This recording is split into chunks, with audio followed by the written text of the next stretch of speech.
3, 2, and then. Awesome. Okay, good evening, everyone, and welcome to the Town of Port Royal's public hearing, August 5th, 2026 at 6:30 p.m. We will call this meeting to order here in the Yvonne C. Butler Council Chambers at 700 Paris Avenue. But first, as we stated, is our public hearing. We've got a few things on the docket for that. I'll kind of read them off. If anybody wishes to be heard on these agenda items, please just come down to the front, the microphone, so the World Wide Web can see your pretty face and hear what you have to say. Purpose A, 2026-16, an ordinance annexing to the Town of Port Royal approximately .76 acres of real estate located in Beaufort County, described as the Beaufort County Tax District 100, map 31, parcel 1B, located at 132 Castle Rock Road. Is there anyone that wishes to be heard on 2026-16? All right, hearing none. We will move on to 2026-17, an ordinance to zone approximately .76 acres of real estate located in Beaufort County, described as Beaufort County Tax District 100, map 31, parcel 1B, in Beaufort County, South Carolina, to be zoned T4 Neighborhood Center open. Anyone to be heard on this? Okay. Moving along. 2026-18, an ordinance annexing to the Town of Port Royal approximately .57 acres of real estate located in Beaufort County, described as Beaufort County Tax District 100, map 31C, parcel 15 and 16, located at 3013 Elm Street and 3016 Cherry Boulevard. Is there anyone who'd like to be heard on this? Okay. Number 2026-19, an ordinance to zone approximately .57 acres of real estate located in Beaufort County, described as Beaufort County Tax District 100, map 31C, and parcels 15 and 16 in Beaufort County, South Carolina, to be zoned as T4 Neighborhood Center. Anyone to be heard on this? 2026-19. Hearing none. Up next is 2026-20, an ordinance to rezone approximately 25.2 acres of real estate described as Beaufort County Tax District 112, map 30, parcel 3A, located in Beaufort County, South Carolina, to be rezoned from planned unit development to T4 Neighborhood Center, T4 Neighborhood Center, T4, got that, open, rezone of 37 Savannah Highway and 873 Robert Smalls Parkway. Is there anyone that'd like to be heard on that? Hearing none. I would ask, and just going off the track for a minute, because we'll have, this will be on second reading, I believe, next week. So if you could just, and we talked about it last week, Noah, just kind of what we're doing here with number E, 2026-20. The purpose of that rezoning, what that we're doing, because again, I've had some people ask me, you know, it's a big number, 25 acres. What are we doing? Yeah, so the majority of that acreage is the Park at Broad River Apartments, and the remainder, about a little over 3.5 acres, is the vacant land at the foot of the Broad River Bridge and the Blue Triangle. They are all part of a planned unit development, so that is not a zoning practice that we use anymore as a municipality anyway, for future development. So we're moving away from that practice, allowing new development to have, or redevelopment to have, more predictability under our current development standards. That, coupled with an application to the Beaufort County Green Space Program for the 3.62 acres in blue, that we had originally had an application as a planned development buy-down. We are, with the rezone, able to amend that application to be a view corridor application, which makes that process a lot simpler for us, and hopefully simpler for the Green Space Advisory Committee and County Council as well. Was that a request from the committee? It wasn't a request from the committee. There are matches that are required with the planned development, so it was sort of a gentle guidance, I guess, from the committee. And the property owner of the blue property is on board with that, and the property manager of the Park at Broad River Apartments did attend Planning Commission meeting on Monday and didn't have any concerns with what we presented. So, Who attended, sorry? the property manager was here? for Park at Broad River. Okay. So they were okay with it? Gotcha. But really, the main goal was trying to get that in front of the Green Space Committee and make it as easy and streamlined for them and make their decision. So that was something the property owner came to us. They had some plans for development there. We thought that might be a good area to apply for that green penny. I remember, if everyone remembers, I think it was 3 Novembers ago. That was a penny tax that was put on to raise $100 million in Beaufort County for land conservation. However, you've got to apply for it, and so we're going through the process thinking that this could be a really great piece to preserve right there coming off the bridge into Port Royal. So again, I appreciate you kind of giving that synopsis of that, because again, I've had people say 25 acres, what is that going on? But really, again, we're not annexing anything new into the town, we're just changing some zoning, so hopefully the county council, and if you know anybody on the penny tax committee, you know, let them know how you feel about this application. So we'd like to get that approved. Where's that at in that process, you know? We'll be back at the advisory committee in September. Just their timelines are a little bit different in the summer. Yeah. And then it'll head to county council committee. The natural resources, To natural resources, committee? yeah, to be considered for due diligence. Okay, perfect, great.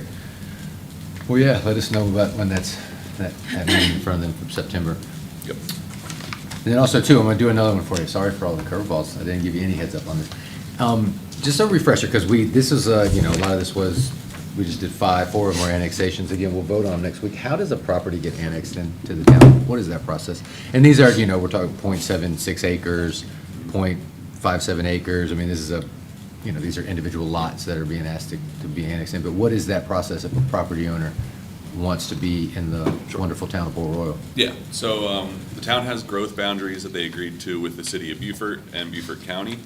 And so any property within those growth boundaries, if it is contiguous, meaning adjacent in any direction or across the street from property that's already within the town of Port Royal, those property owners can petition the town to annex the property. That process follows about the same process as a rezoning. You apply for the annexation, we discuss your options for the zoning designation, and then you move forward to Planning Commission for their recommendation to Town Council, and then it follows those 2 readings of Town Council. There are opportunities as well when folks approach the county planning staff, and the county planning staff recognizes that that property could be developed but is within the growth boundaries, and so they often send those folks to us to discuss annexation before they discuss development within the county. Okay. Well, thank you for that little refresher in annexation procedure. Yeah. All right, that is it for the public hearing. Anything from council members? No? Okay, hearing none. We will move into our council workshop immediately following the public hearing. Up first, presentation, Dragon Boat Beaufort. Ms. Casey Willis. I wouldn't call it much of a presentation, but we, just on behalf of Dragon Boat Beaufort, we wanted to thank you for allowing us to have our race day in Port Royal. It was a huge success, in large part to you welcoming us. You and Councilman Owens, great sports in our opening ceremonies, and we appreciate that. Brooke came out and paddled, so she got to experience it firsthand. So we just really wanted to thank you and just how much we appreciate it. We were able to raise $84,000 for our cancer patients in Beaufort County. And if you could, because that, I know a lot of us, we've been involved in that, we've done it and all that, but almost when you're there on game day, so it depends on, you know, I've been on some teams that are like taking it so seriously, like getting ready. And then this time I was actually there and got to hear all of the opening ceremony remarks and the people from the hospital and all that. And if you could just let everybody know what Dragon Boat Beaufort, how long it's been around, and what does it do? When you say $84,000 for our cancer patients, what does that mean? So we are, and a lot of people don't actually know what Dragon Boat Beaufort is. We are a nonprofit organization that provides financial assistance to cancer patients in Beaufort County. So they live, work, receive treatment in Beaufort County. They are out of work or their spouse has to leave their job to take care of them and they're struggling to make ends meet, that's where Dragon Boat Beaufort comes in to bridge that gap. So if they are struggling to make a mortgage payment, pay their rent payment, car payments, things that we consider necessities, we will help bridge that gap. So it literally, everything raised that day will go right back into our community. And that's what, yeah, I really wanted you to hit on that. That was very powerful to me. It's not like y'all raise this money, cut a check, and send it off to, and there's a lot of great national organizations and groups out there that do a lot of great work, but all that money stays here locally for families here. Yep. I thought that was really, really cool. And like you said, talked about the process of how they reach out to y'all, you work with the hospital. And so again, that was hearing those stories from them was really moving, so, yeah. Yeah, It we're was proud a of what fun- we do. Yeah, y'all did a great job. Yeah, That's good. See you next year? That last race, man, it came down to, I think .1, It was a tenth of a so second. close. Yeah, Yes, that the literal like photographic finish Mhm. is like that should be framed somewhere. It was so close. That's great. Well, I hope you know Port Royal, we're always here, and if we can ever, support or help or anything you're doing, please do not hesitate to reach out. Well, maybe we'll see you next year. Okay, absolutely. Yeah. Thanks, guys. Thank you. Thank you. Yeah. All right, up next, we've got an interview for our Accommodations Tax Committee. Before we get to the interview, Van, what is our Accommodations Tax Committee? It's the committee that's put together to evaluate whatever discretionary funds are available for accommodation tax-related expenditures. That's triggered by the collection at the local level of over $50,000. So that's set by state statute, Yes, it correct? So is. as soon as your town collects, or any municipality collects over $50,000, Right, then there, with the excess, and then there's a formula for how those funds are distributed. You have to send, I think it's 30+ percent has to go to your DMO. I think the first 5% goes to municipality, and then there's, the balance of it has to be expended on what's stipulated in the state law for accommodations-related expenditures, tourism-related expenditures, advertising campaigns, billboards, landscaping, those sorts of things. And so this committee, whatever is available above that threshold, they then evaluate applications for those funds, but obviously it still has to be related to the state law and accommodation related. no, and I think that's an important distinction. It's not just you raise money, here you go, committee, do whatever you like. It is very defined by state statute what that money can be spent on, with the purpose of creating more accommodations taxes, I believe, right? The money's raised by our accommodations, and then the idea being that that money needs to go back into, a lot of places use it for marketing and programs like that, and so, okay, well, I'm glad. I thought you were just gonna say it's the committee that does accommodations tax. I thought about I that. saw you, I saw it coming, yeah. He'd have believed you. I know, I knew a clever answer was coming, but, all right, I think we have one applicant, correct? That's it. Ms. Morgan, would you like to step up here? Tell us a little bit about yourself. Let's start from the beginning. No, I'm just kidding. Yeah, no, tell us about yourself, and then why would you like to be on the accommodation tax committee? If council has any questions, they'll ask it? Yeah. Well, I think everybody here knows who I am, but I'll just say that I'm Amelia Morgan. I live at 1507 Paris Avenue. Is there stuff in front of your house? Not yet. No, okay. Trying to think what holiday. Yeah. What I still holidays have the coming patriotic up because I'm So a do very I. patriotic So do I. person. Maybe take- Nothing is better than to see our graduates come down into Port Royal and they feel like they're here, so,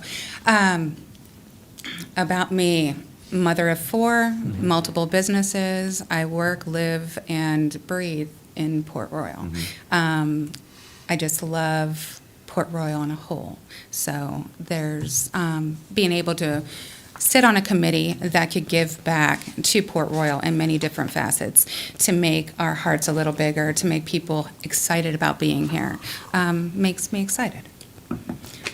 Absolutely. Any questions from council It should be a members? good fit. It'll be fun. So I started on the accommodations tax committee, and then I was elected, and the council fired me before my first meeting. So that was kind of weird. Yeah. I was like, man, I didn't even get to show up for work, and I got fired. It's like getting fired on your day off. No wonder you said it was fun. Yeah, it was really fun. No, and you know, it's really cool that you're jumping in.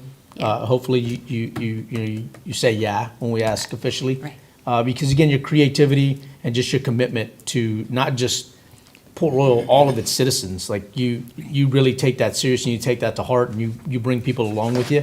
And just how you and me have had conversations on your vision for Paris Avenue and the like. I mean, it's I think it should be pretty fun, and you guys have some hearty conversation and hopefully some spirited debate on how to disperse those funds. I'm sure that it'll make everybody's imagination expand a little bit, including mine. So, That's awesome. Well, we appreciate you jumping in with us. Well, 'Cause, thank you. Again, it's pretty awesome. Absolutely. What All right. sparked your interest in applying for this position? Brooke? Brooke? She was told. Yes, Okay. it did. told So I'm sure that, well, you might not know, but Corey and I had donated a lot of wreaths to spark up the festivities of Port Royal, because I love decorating and Christmas and everything. So I know that I've voiced, where do we find the funds? Where do we get money to be able, because me as a regular, just a regular person, I'm willing to put in my money, but I can only go so far, because I have four mouths to feed, plus many more. But I just wanted to be able to have access to understanding where funds can come from, so that we can make our little town more bright and inviting. So when Brooke mentioned this, that was like, oh, it all makes sense. And then I started reading up on it, and then Lisa gave me a little, more of a little understanding of what the committee really was, and then I started doing a deep dive. And it was exciting to know where all my tax dollars have gone, and because I've been a business owner for quite a few years in Port Royal, and have paid accommodation taxes for a long time. So to understand where those can go, and how they can help many different avenues of people, it was exciting. So Okay, I've seen those infomercials that Mayor put out there also. and Yeah.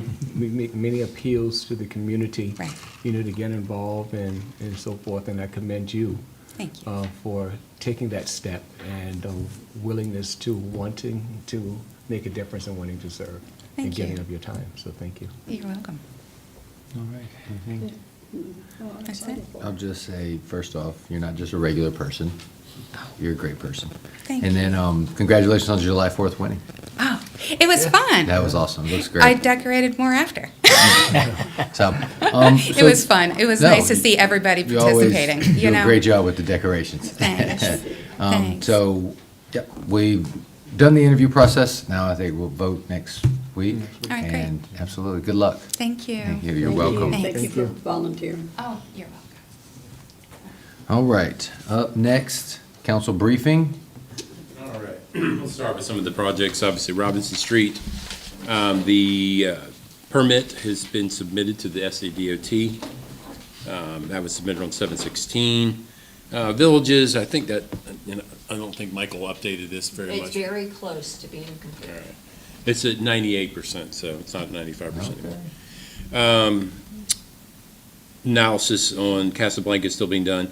Obviously, with the Paris Avenue Streetscape CDBG grant project, that was awarded. That is the Phase 1. It's the east side of, obviously, you're very familiar with this one. Let's go into this one. Main stormwater trunk lines have been completed. Cross connections are completed. They've tied into the existing stormwater. Streetlight conduits have been completed. Irrigation has been installed. What you've probably seen this week, road base, curb, and sidewalks are being installed at the moment. and pavers to begin after trench drain is installed. Still anticipating a completion in the early part of September. And if you probably went by today, you probably saw that the sidewalk was installed adjacent to one of the restaurants up there, leading into the coffee shop. Sidewalk's looking great. I did want to ask, because a lot of people have been talking about it, the Paris Avenue streetscape.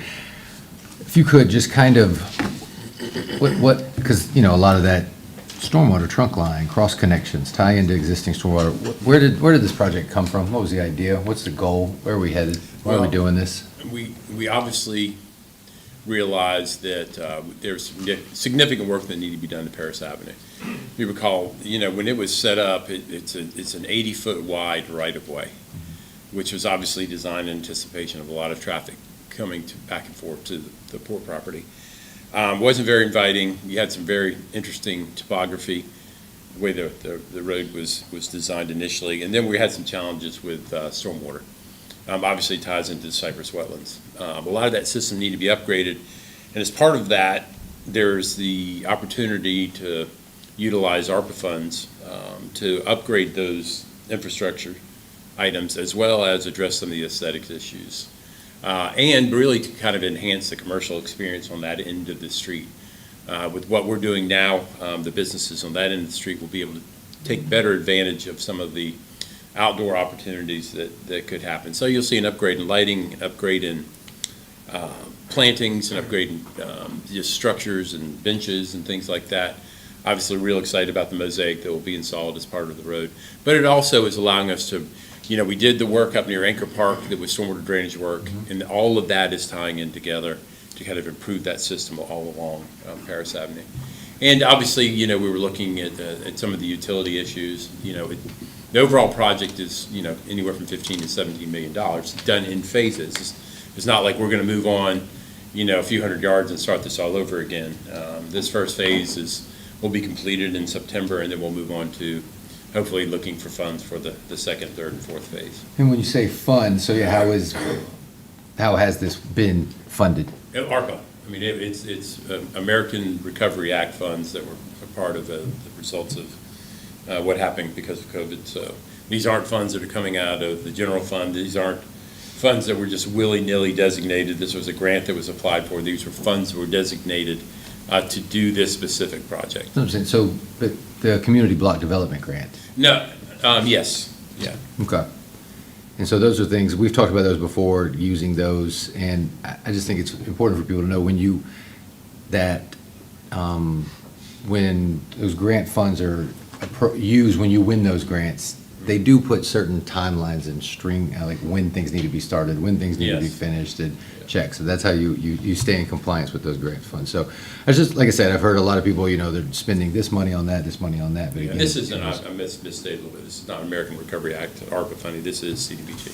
CBDG, Community Block Development Grant and that's from the state government. Yeah, it originates with the feds and then it works through the state. Yeah, and again, the goal of this, as you stated, is it's beautification, it's upgrades, but it's also got a lot of utility use too, so.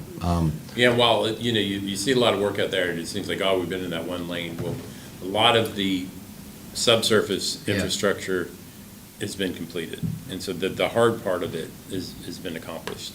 And the utilities will go underground. They are there now, right? Yeah, Their yeah. utility, all the telecom, Okay, all the thank new you. electrical and. Okay, I see all the other lines that's across, that's what I'm talking. And when did the project start?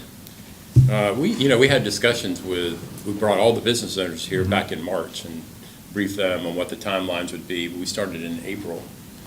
And so it wasn't started 8 months ago, and it's not going to go an additional 8 months. It's a 6-month project, right? Yes. We're in month 5 of this 6-month project. Correct. And I just want to say, I've seen, drive by it, and I think, it's been hot these past few weeks and these months, and seeing those guys out there, and Tom with Joko, and I mean, I've seen him out there making himself accessible to all the businesses.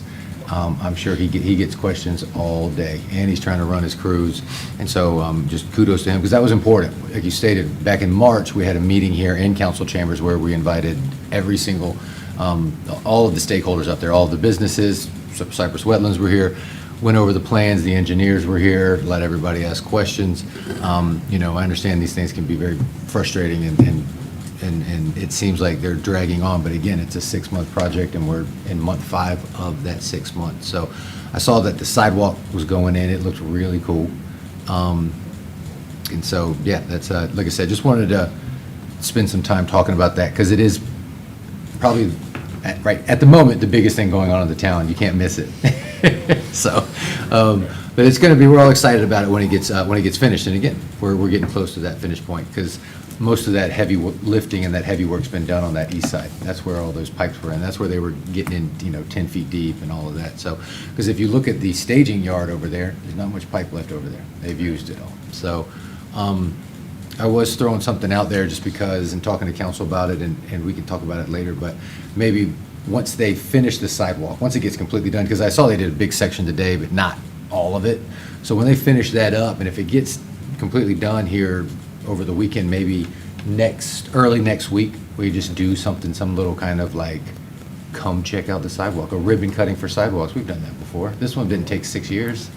You know? 11 Yeah. years, right? And so just Take something just to 11 say, years. because, just to kind of show that it's open, accessible, maybe early next week. If, God willing, weather permitted, and everything goes according to plan, and they give us the go-ahead that it's safe to get on and have people on it.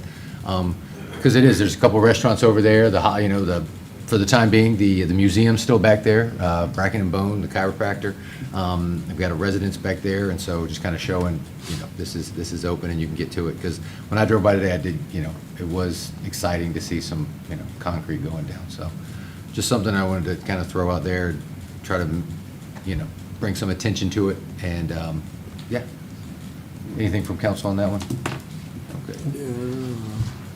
Like I said, we talk about it every month, but again, there's been a lot of information out there. I think, like you said, people just kind of, for a while, didn't see much happening, and was just like, what is going on? So you see things happening, and at the same time, things have always been happening, so I think it's good to kind of just give that update, and just kind of for us to stay in constant communication with what's going on. I know Sean's done great with doing videos up for the businesses and everybody up there, but, yeah, all right.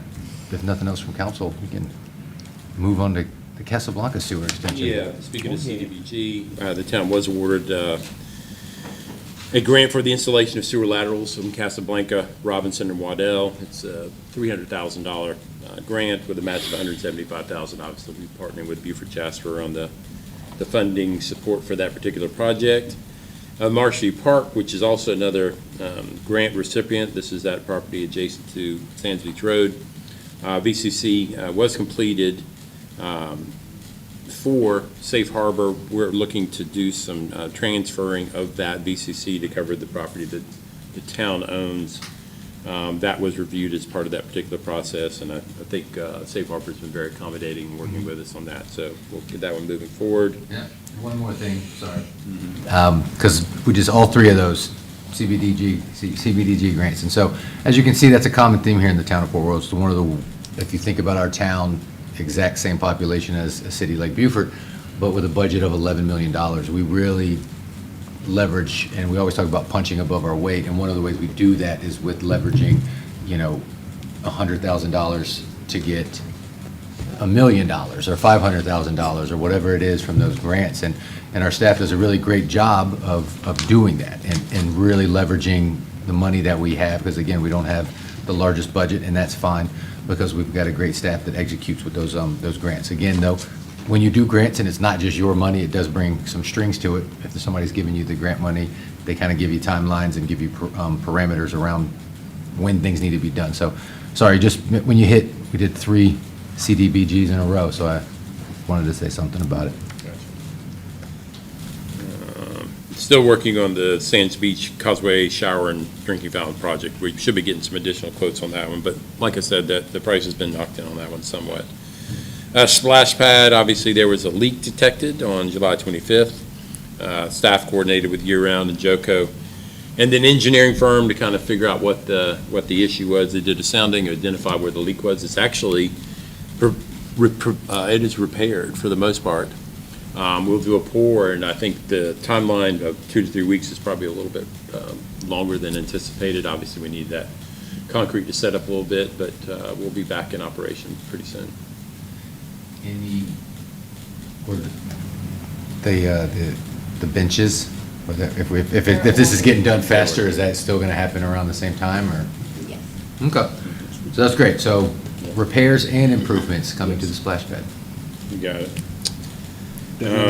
I mentioned Cypress Wetlands Path. We're going to So cover he was that just during the saying that agenda. the water's looking, they've already pretty much, Prime it off. oh, he's asking about the pushing of the button, the primer, if they're kind of tweaking that. That was all part of that. I think once they get that valve fixed, Yes. that'll solve a lot of that, so. It'll be good. It's still summertime. It's still hot outside. Fitzer yes. valve, Huh? it's a Fitzer valve. I will still be playing in it, yes. So. Ritter Circle, Spanish Moss path connection, obviously the gravel path was completed. Signs are being installed. Looking for a grand opening for the installation of the crossing pathway on September 2nd. So, All right. Wednesday, September 2nd at 5 PM. VA Clinic, we are reviewing their submitted plans. They are also looking for a groundbreaking probably sometime in October. We'll finalize those details. Yeah. Reviewing their impact, traffic impact analysis now to kind of figure out a path forward on Yeah, they say that potential signal installation. they'll throw some dates out for a groundbreaking in, early to mid-October, see when everybody's available, and they said it'll probably be a pretty big thing. So, I mean, it's an election season. The VA, they say they like to make a big deal about those, so expect it to be a big event. All right. Town stormwater project maintenance costs. We do have that draft stormwater capital improvement program and maintenance costs. We're looking, probably do an update based upon our financial modeling to figure out where the fee needs to be. Obviously, it's too late in this current calendar year to address that, so it'll be stood up next year.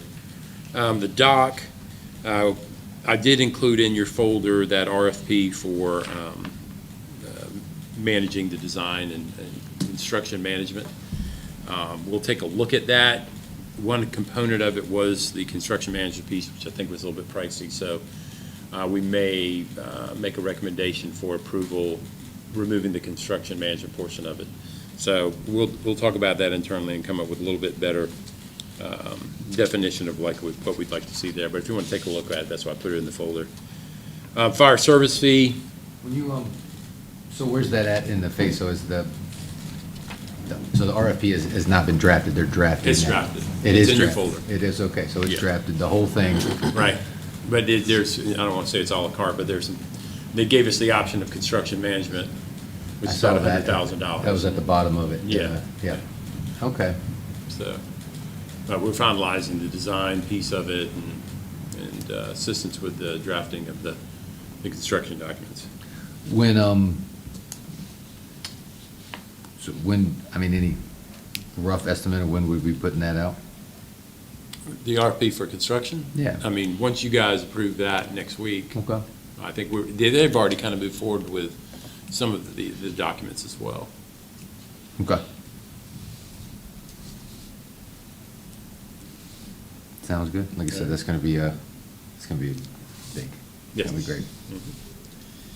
Fire service fee, obviously, we have Lawrence looking into what our options are there, evaluating current cost of service for both PD and fire as well, more of a public service fee than a fire service fee.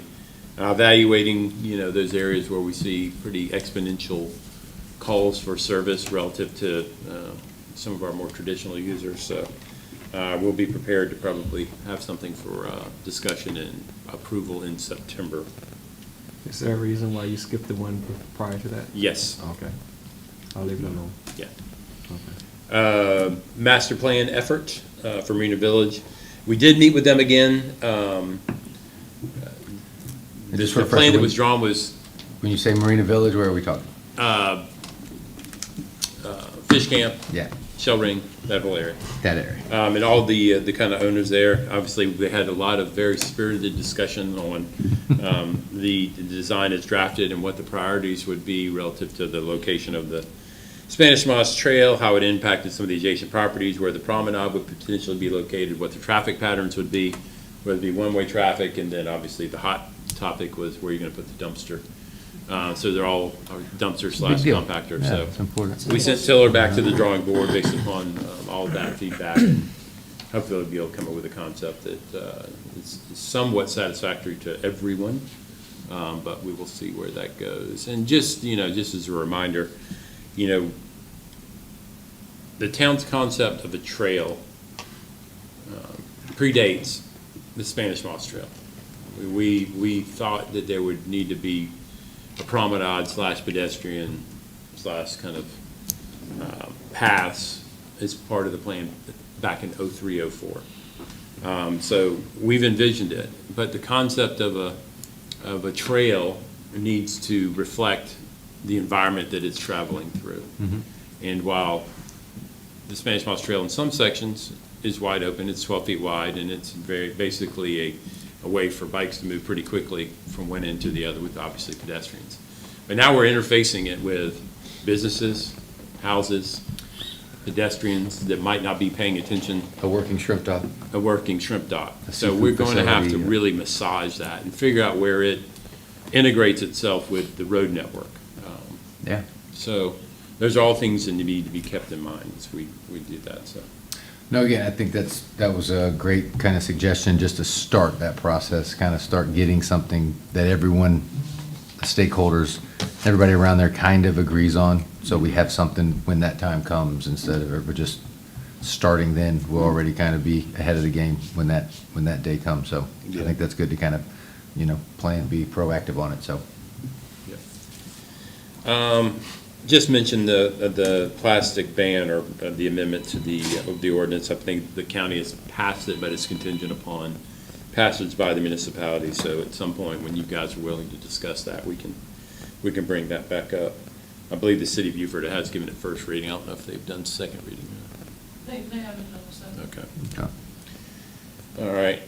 I just kind of went through the construction of the shrimp docking processes and facility, so that's all being put together. Capital sales tax, I really don't have much more to discuss other than what was mentioned last month. Obviously, we've got a defined project list, and we know where that will be. I'm just not sure what the status of any sort of educational efforts are. I've seen ads. Seen I saw ads. some ads today on Instagram, some reels coming through talking about things, so. Okay. I've seen, looks like someone's been hired, someone's doing some marketing, because again, I saw some stuff today on it. All right, gotcha. Let's see what else we have. No real updates. We had a discussion with the folks about the county staff about the rescue squadron building. I think they kind of took our input, and I think they're working through what they potentially see as the future of that building. Obviously, y'all had an event for the incubator gallery night. I think it went extremely well from what I saw. The rescue squadron building, what is that, the idea of their? Well, they own it, and they Yeah. have to determine what the fate of the building is. Okay. Whether they want to keep the rescue squadron there, relocate them to another location. Obviously, it's a exempt, property tax exempt property on Paris Avenue, so.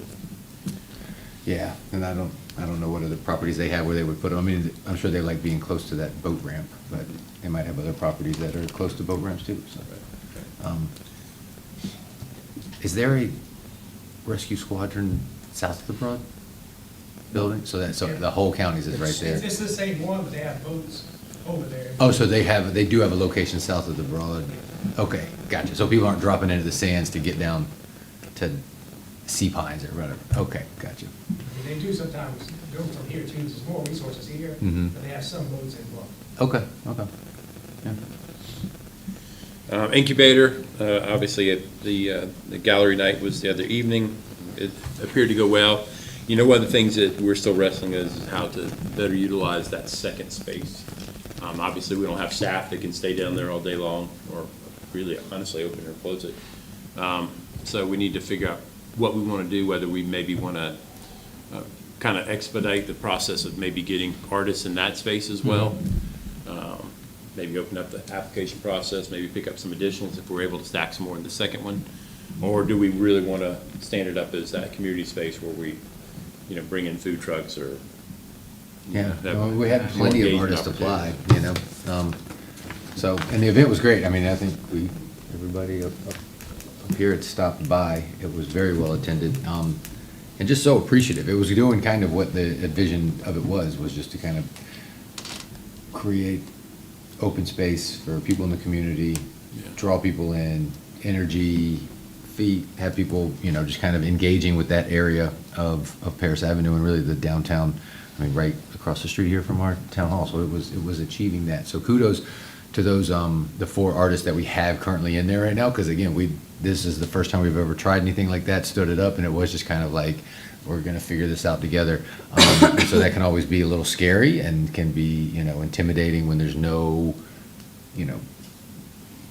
when there's no roadmap, there's nothing. So I thought they'd done a great job stepping up, and they really have made the space very beautiful. And I know Wendy is looking to take everyone's photograph, so if you have not had your photograph taken, please reach out to her and get on the wall. It looked really cool, and she said she wants to try to get the whole thing covered in there. So I would encourage everybody to reach out to her and get your free portrait taken. But go. All right, and just kind of keeping this on everybody's radar, the property tax exemption loophole. Obviously, the state legislature is focused on budget right now. I know it's a priority to address this in the next regular session. We hope so. With a deadline in place for, not accepting any more applications for the exemption, but we'll see how that goes. We'll keep that on the radar as Yeah, well. because we have no way to know how many applications got in, right? And we have really no idea what will happen after the deadline. The deadline was just a stopgap, right? There's nothing that's like, we've got to get something done by then, or we will get something done by then. It's, hopefully it's being discussed, but again, we do not know, so. And the last item, I just kind of wrote this at the bottom, Noah's put together some information and research relative to a potential moratorium. So that document is included in your folders. So please take a look at that if you want. I don't know if you're prepared to talk about that at all. I think we got to talk coming up about it. Yeah. Because like I said, we just got that, so everybody look it over. Yeah, so It just was a great take look memo. at it. That's all I've got. One thing I was gonna ask about, because I got a phone call from a couple residents that live there, and then saw it in the paper, Laurel Hill, that are, that, I'm sure everybody saw that article about the elevators down over there, and it's a, I don't know, Give me one older second. people's home? Yeah, it's senior living. Senior living, there we go. So, I just didn't know if there'd been, because, that article came out, again, I'd gotten some calls. I know the fire department's referenced in it going over there, and we appreciate all of that and all the work they've done. I've reached out, we've had some nonprofits in the area kind of ask how they could help and maybe drive groceries over there, pick people up, give them rides, do what they can do. But yeah, I just didn't know if there was, if we were aware of that issue, if there's, what from the town's perspective can be done about an elevator being down in a building? Well, I had our folks look into it, and the elevator outages at Laurel Hill have been an ongoing issue, largely due to the age of the equipment and normal wear and tear. As of today, and that was on July 29th, haven't received any complaints from residents regarding the disabled elevator. The last complaint I received was on Monday, June 8th, and the elevator was repaired and returned to service by Friday, June 12th. Previously, we reported the recurring issues to South Carolina LLR Elevator and Amusement Ride Program, the Beaufort Housing Authority, Port Royal Beaufort Fire Marshal. SCLLR did not respond to those submissions or questions, even though they're the ones that regulate elevators. When you get on, when they've got their plaque inside of it. Right, exactly, yeah. Beaufort Housing Authority advised that they were aware of the issue, but were uncertain whether it constituted a violation of their agreement with the complex. And the fire marshal advised that the elevator does not violate the fire code because it's not required for egress or accessibility and is not a fire service elevator. The adopted International Property Maintenance Code under Section 606 addresses elevator maintenance and operation. Section 606.2 requires at least one passenger elevator to remain in operation while a building is occupied. However, a building with only one elevator is permitted to have it temporarily out of service for testing or servicing. I think it goes beyond that. down for testing or servicing, it's just down. So I think that's an opportunity for us to maybe address the property maintenance code issue. Reviewed our own codes, no provision that would support enforcement action. So contact the Laurel Hill property managers. He advised the elevator has been out of service since July 12th after being struck by lightning during a recent storm. The servicing company evaluated the elevator on July 13th and determined that a damaged component needed to be ordered and replaced. After the component was replaced, the contractor identified an additional damaged component that is currently waiting delivery before the remaining repairs can be completed. Okay. So, Interestingly, also, I had two of the tenants there, residents there, that actually reached out to me. And they actually were disheartened by that article that came out on the news. They said it was exaggerated, that they were well-informed of the situation by management, and all this was communicated to them Yeah. and so forth, but evidently there was one disgruntled resident, allegedly, that reciprocated this and so forth, but the two residents that just voluntarily reached out to me, and we were just talking casually, and they said it was not the way it was portrayed. They were well-informed, and, there was just some circumstances that was beyond, their control.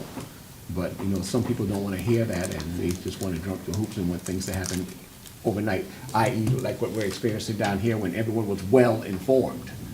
So that's just how it goes. So. Well, Now, that's- I don't take it lightly also because it's a senior living center and so forth, and if you have anyone up on those floors that's, has some physical challenges and so forth, that could be detrimental and so forth, but thankfully it was not, but as I said, I think it was over-exaggerated according to those that spoke to me. That's good to hear. Okay. Good. I'm glad to hear that. So, anything else from council? No, sir. Okay, all right. It's quite a brief. Welcome back. thank you. Boots on the ground. Yeah.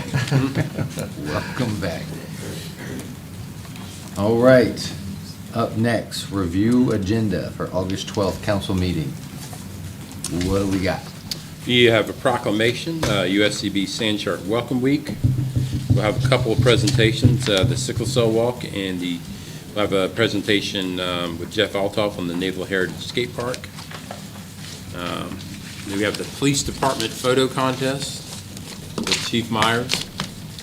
I'll let him brief you guys on that whenever he wants to after.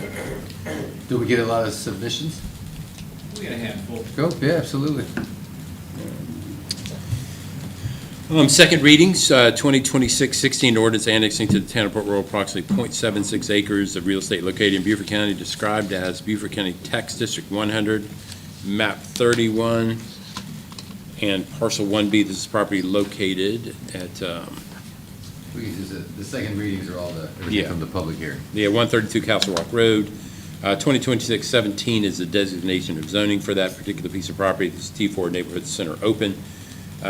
Both of these received recommendation from the Planning Commission for approval. It is within the town's growth boundary and in compliance with the future land use map. We'll skip to 2026-18, which is the annexation of property located at 3013 Elm Street and 3016 Cherry Boulevard. And the designation of zoning is 2026-19. These were evaluated by the Planning Commission this past Monday, and both received recommendation, both for the annexation and for the designation of zoning, which is T4 Neighborhood Center, for those particular pieces of property. Any questions on that one? No. And then, as we discussed earlier, 2026-20, which is the rezoning of 25.22 acres located at 337 Savannah Highway. You all understood the background on that one relative to PUDs being not an outdated method of zoning within our code, and also to assist with the application for a potential corridor green space, I guess, purchase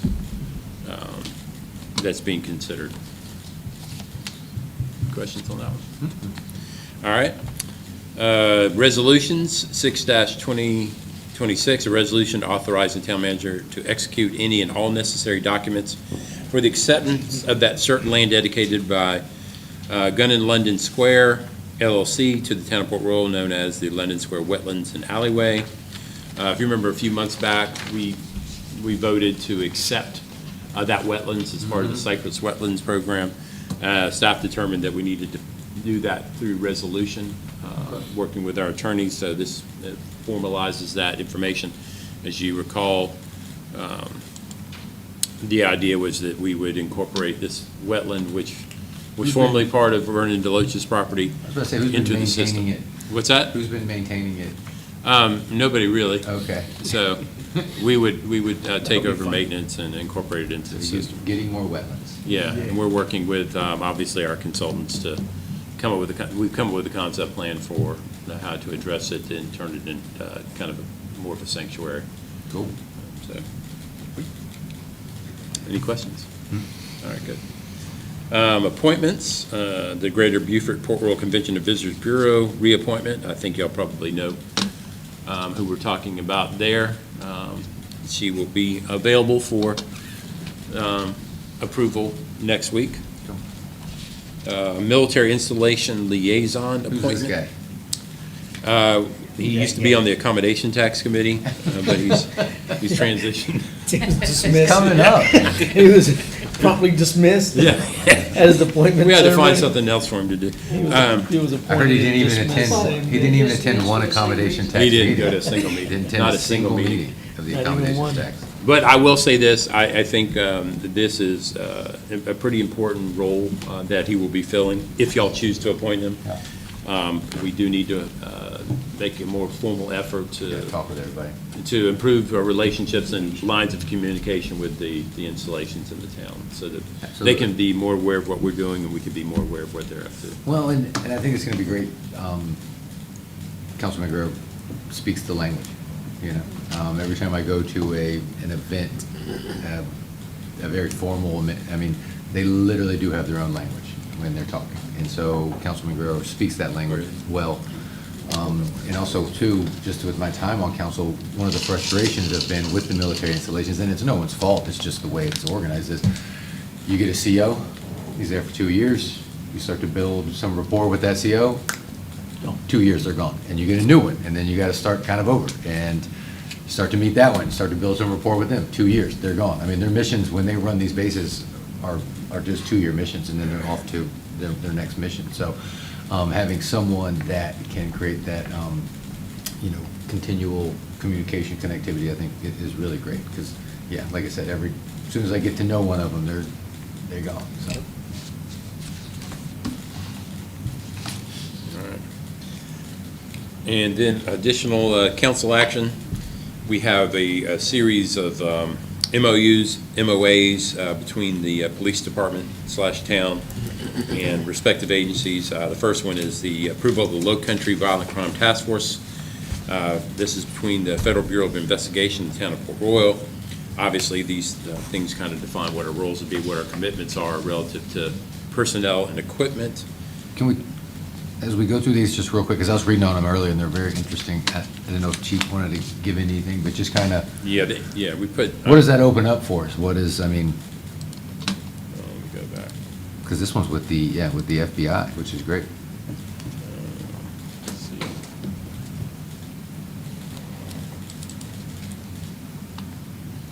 I'm going to put this up on the screen for you guys to see. And then it said it was no cost to the town of Port Royal, so that was good. Or, Yeah, there we be go. like, helpful. I'm going to blow this up just a tad. There you go.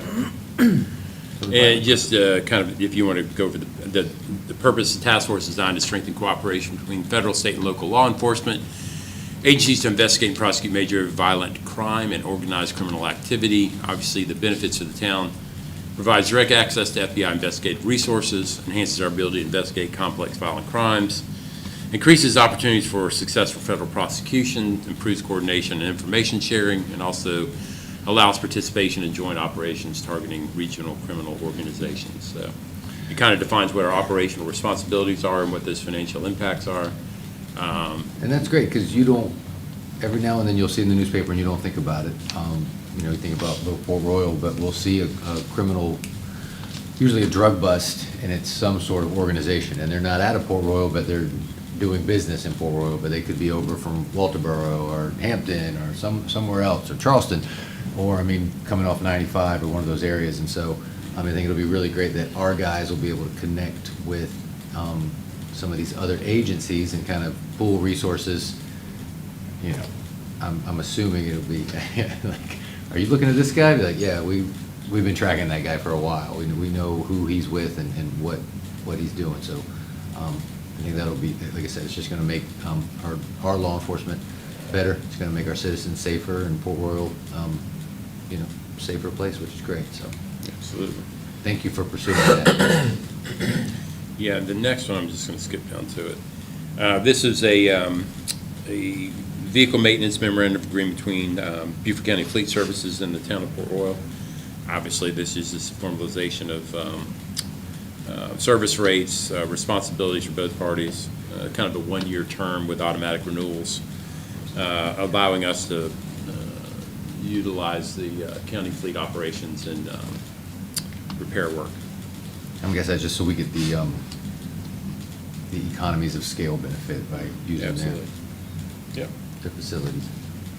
Yep. And then the third one is a memorandum of agreement between the Town of Port Royal Police Department and the 14th Judicial Circuit Alcohol Enforcement Team.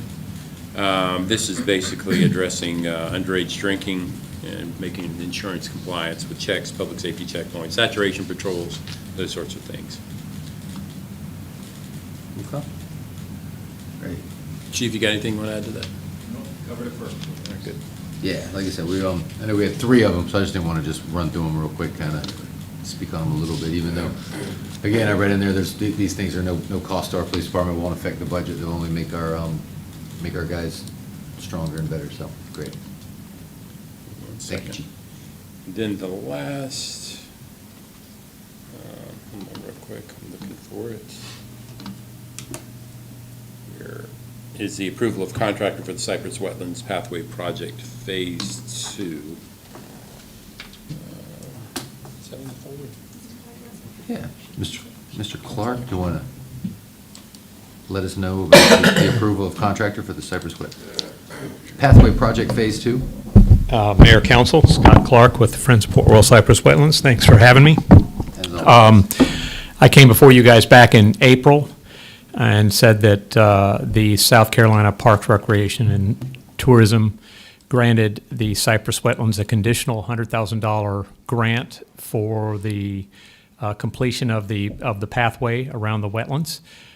It was conditional upon 2 things. It was conditional upon the approval of the historic agency and the tribal agency, and both of those were approved, and I think it was in mid-June. I then completed the request for proposal, and that bids went out, or the bid package went out first part of July.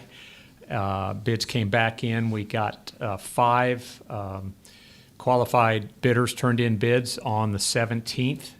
And then on the 24th, Brooke and I got together and came up with a very complicated scoring matrix that the state gave us. And we selected the highest responsible and responsive bidder. And that contractor is Frontier Concrete and Masonry LLC. They're out of Savannah, and they are, coincidentally, they're the group that did the Phase 1 of the project, so they're very familiar with the project. It's a unit price bid that came in at $135,472, considerably under the budget that we had, but I want to point out it's a unit price contract. It's based on the actual quantities that we measure upon completion. So I'm sure that number will move one way or the other. I'm hoping that the town will approve this. contract next Wednesday at the town council meeting, and assuming that happens, the town of Port Royal and Frontier will enter into an agreement, and they are planning on starting work on August 18th, which is two Tuesdays from now. Again, assuming the town approves everything, and that fits with staff's timeframe as well. The duration for the scope of work is estimated to be 45 calendar days from start, so they should be done right around the end of September, if not hopefully sooner if we get good weather. I would love to have a ribbon cutting for this once it's all finished, sometime in October maybe. I think that would be great. Oh, yeah, there's the very complicated scoring matrix, and that's that one there is for Frontier. They look at the schedule, obviously the price, the completeness of the bid. We did get one that was 3 pages long, and the winner, Frontier, theirs was 48 pages long, so they got it. They got the drill. And then experience. So I checked references on everybody. Frontier got a 99 out of 100, which is pretty strong. Pretty good. I also want to thank staff, mainly Noah and Brooke. They worked with me on the extension. You saw it the other day, the extension of the 16th Street Boardwalk. It was a kind of an unsafe situation there. The wood was starting to rot near the end, so we had to replace that. And we extended the handrails on either side so people can't fall off of that. So thanks to the town for their involvement there. Any questions? Great job. Yeah, always when they're doing the work, is it, they would just shut down the whole Oh, spot? Or thank will you. they like do a section, then do a Thank you. section? Yeah, because they've done this before Yeah. out there, it's going to be kind of a rolling blockade like they Okay. do on road work. They will shut down about 300 feet at a time. They'll demo that area. So they'll block it off with safety fence like what's up there at Paris Avenue. They'll block it off from the public, and I'll have signs on either side telling you to pardon our mess, please turn around. And then they will form one side, they will demo the next section, they'll pour that one, then they'll move down, and they'll just keep moving down all the way around. They're going to be going counterclockwise from where they left off at the YMCA. So section 1 is from the YMCA where they left off to the amphitheater, which incorporates the entrance behind the police and fire station there, and I've spoken to Chief about that. We're using that as a staging area temporarily while they're working on that section, and then, which is 700 and something feet, and then they'll move to the other side of the amphitheater behind Griddle and Grits and all of the village shops. That's area 2, and that goes to the main boardwalk. That whole section will be shut off at one time, which is probably going to be the most pain point for everybody because that's kind of the way people come in. And then the final section is the 16th Street Island, which is at the end of the south end of the boardwalk, back around to 17th Street, and that will be the last phase.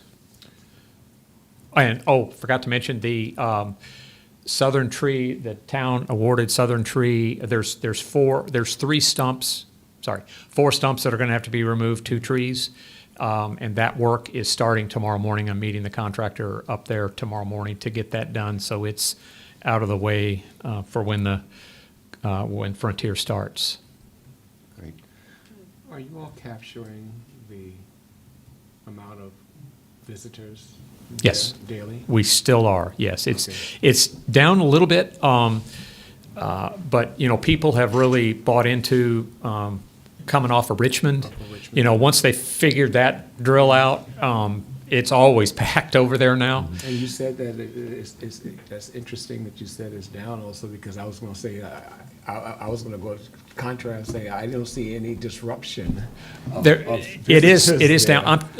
because- It was down about 1,000. We get about 8,500 visitors a month, and it's down to 7,400, so. That's still significant. Yeah, we're still getting a lot of people. And now, just naturally, because of the heat, we're seeing less people. And also because all the birds are starting to fledge, so there's less activity. So all the birders with their big old long lenses are they're not showing up as much. There's still some out there, but mostly now it's just Paris Island graduation people and other visitors to town. Yeah, well, thank you. Always do a great job, an amazing job with it. I know when I see you at the gym in the morning of the YMCA, when you're on the treadmill looking out, you got to be very proud. Yeah. I always love that view. It's pretty cool. You can be at the YMCA, like just look out Yeah. over the Cypress Wetlands while Yeah. you work out.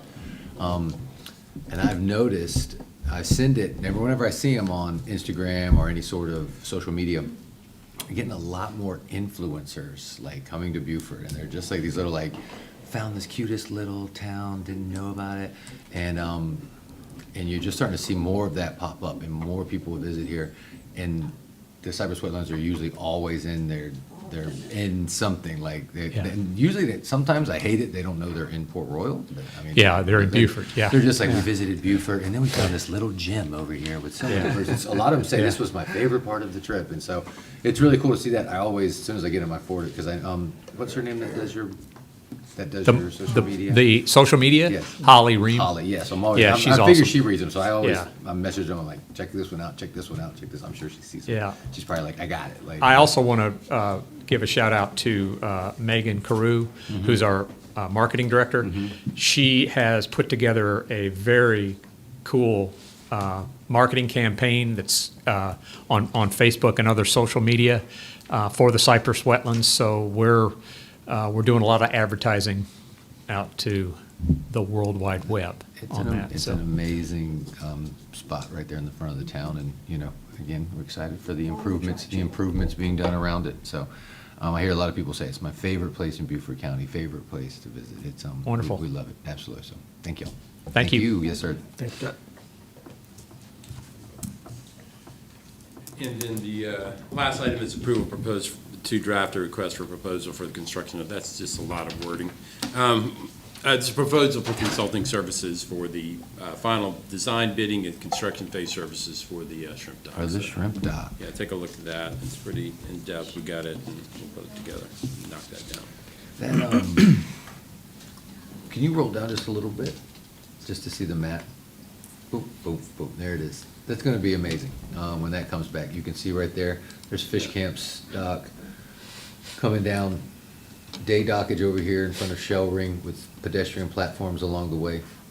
Over to the right, bringing back the shrimp docks, the traditional shrimp docks from, that everyone's, grown up and loved in Port Royal. And I've had, I know we've got discussions about Lot G and what'll ultimately be there, but I've had many guys with boats that said, hey, if you give us a spot, we're putting them there, putting shrimp boats wherever they can at the moment. They don't have dock space, so they can't wait to come back. I know the build's gonna be, just like any build, there's gonna be time to it, and it's just not overnight, but, and then just how great that is, the proposed, the recreational fixed access pier with the platforms, the 122 feet of day dockage over there, commercial offloading area. It's really cool. That was a great idea to kind of combine those. If we're gonna do a dock, let's make it for, let's see what all we can do. Absolutely. All right, That's exciting. important dates. Saturday, August 8th at 6 PM, street music starts again. Coming back. Yeah, with Wayne Baker Brooks. Then on Wednesday, August 19th, Chill with the Chief Ice Cream Social at John Parker Casablanca Park. Free ice cream I hear, right? All right. Thursday, August 20th, the Chamber of Commerce Legislative Reception at Bridges Preparatory School at 4:30 PM. And then on Saturday, August 22nd, street music on Paris Avenue at 6 PM also. Street music's back. Street music is back. Pretty cool. I know this season will be great, but I get so many compliments from people just about the spring series. I think the weather was, and sometimes God's just on your side. The weather was awesome, and and the bands were amazing, and everybody had a really good time, those four. So we'll keep the good times rolling here in the fall here. So with that, we've got public comment. I see we've got Chairwoman Howard in the back. Anything from Beaufort County Council? Nothing today. Okay, all right. That's good. Hey, well, that's good, that's good. Okay. I did not have any public comment cards. Anything from council? I got a couple of things, Mayor. Yes, sir. Couple of dates, speaking kind of directly to the installation liaison appointment stuff. PUG has been reaching out a lot more frequently now. So August 18th at 10:30 on Paris Island over at Legends Golf Course, the 500-year commemoration ceremony at the St. Helena National Landmark. So we'll be there, as many of us as can make it. And then August 19th, be attending the CG's luncheon at Quarters 1 with all the other mayor pro tems coming in. So we can just kind of, we're circling the wagons essentially with the installation. So community liaison from Naval Hospital's coming out, community liaison from Air Station's coming out, and then the CG and his team will be there as well. And then finally, they pushed out, Marine Corps Community Services is hosting, annually they host Operation Ball Gown. And what this is an event that goes for a month, starting now through September 16th, where you can drop off a ball gown that will then be turned over to the Marine Corps Family Team Building Team to donate to spouses and dependents of Marines for their birthday ball, so they don't have to go and buy those gowns. 820 Suite A is a drop-off point. That's the ERA office right here at Jefferson Commons. So at any point somebody wants to drop that off, just drop it off. There'll be somebody to collect them. And then on September 16th, we'll take them all to the base and they'll get them dry cleaned and start distributing them. They have kind of a pretty cool event they usually host it at the Holiday Inn in their convention kind of hall.